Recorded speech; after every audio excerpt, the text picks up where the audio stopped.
This video on the perimeter of polygons is the first in a series on measurement where we're going to look at perimeter, circumference, area, surface area, volume, and capacity. In this video, we'll look at finding the perimeter, what a polygon is, converting length units, and the perimeter of irregular shapes. The perimeter is a distance around a closed shape, that is the length of its border. A polygon is a plane two-dimensional shape with straight edges, or sides. The perimeter of a polygon is obtained by adding the length of all of the sides. There's some things to remember when calculating the perimeter. All units must be the same when calculating the perimeter. In this example here, one side is measured in meters, the other side is measured in millimeters. One of these will have to be converted to calculate the perimeter. Another thing to remember is that the sides with the same number of dash markings are of equal length. In this example, the top and the bottom both have one dash and therefore are the same length. The left side and the right side have two dashes and therefore they're the same length. Common units for measuring perimeter are millimeters, centimeters, meters, and kilometers.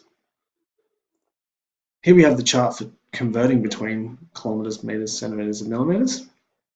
So if we take an example, if we have one measurement of 7 kilometers, how many meters is this? We use the chart and we know to convert from kilometers to meters, we times by 1000. So we follow the arrow.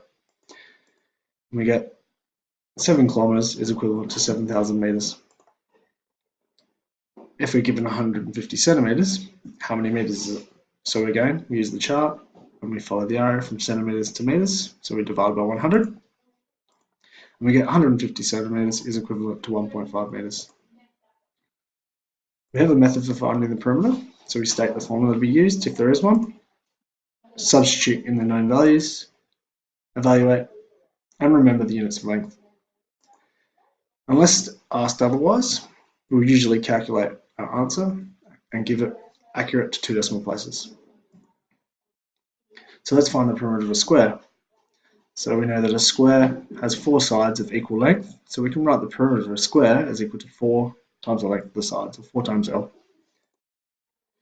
So if we're given a square with a side length of 3 meters, we state the formula, substitute in our known values, and then evaluate. So the perimeter of this square is 12 meters.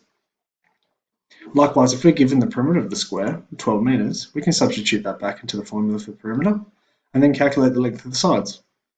So we divide by 4 both sides, and we find the length of the side is 3 meters. Let's find the length of the perimeter of a rectangle. Here we're given a rectangle with length and width, so we can write the perimeter of a rectangle is the length plus the width times 2, because there's 2 lengths and 2 widths. Now we're given a rectangle with a length 4.5 meters and a width of 2 meters. So we state our formula, input our known values, and we evaluate. So we get the perimeter of this rectangle is 13 meters. Let's find the perimeter of a regular shape. In this case, there is no formula. So we have to sum all of the sides. We know all of the sides in this example are the same length because they're marked with 1 dash. And they're saying they're 1 meter. So in this case, there's 10 sides and they're all 1 meter. We can say 10 times 1. So the perimeter of this star is 10 meters. This could have easily been a star with 7 or 9 points. And how we'd add it up would be dependent on the size of the star. Likewise, we could have easily just added up the length of each of the side. Here we have another irregular shape.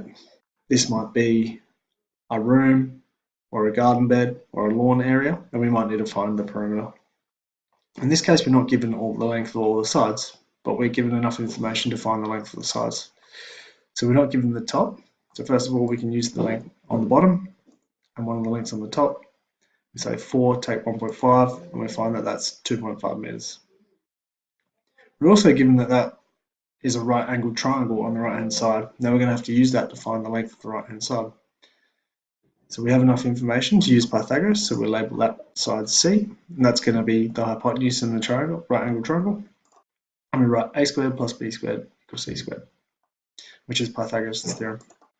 And we know that a, the base of the triangle, is going to be 1, and the length of that left hand side It's going to be 3.5. We use the lengths of the other sides to add up to find the length of that.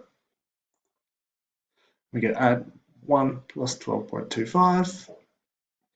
We get 30.25 equals c squared, and we square it both sides, and we value it, and we find that c is 3.64, correct to 2 decimal places. Now, we're not going to have a formula for an irregular shape like this, so we sum all sides. We've got 2 sides 1.5 meters length, 4 sides of 1 meter length. We've got 3, 2.5, and 3.64. And we add them up and we find the perimeter of the shape is 16.14 meters to 2 decimal places.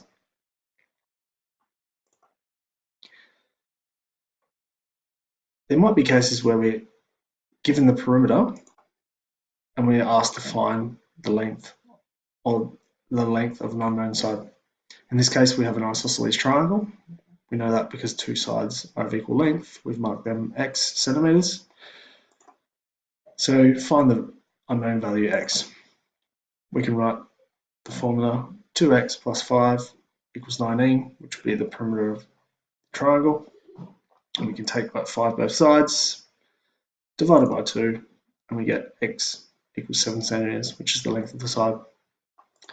That's it in this video on perimeter. In the coming up videos, we're going to look at circumference of circles and perimeters of sectors, area, volume, and capacity. Thank you.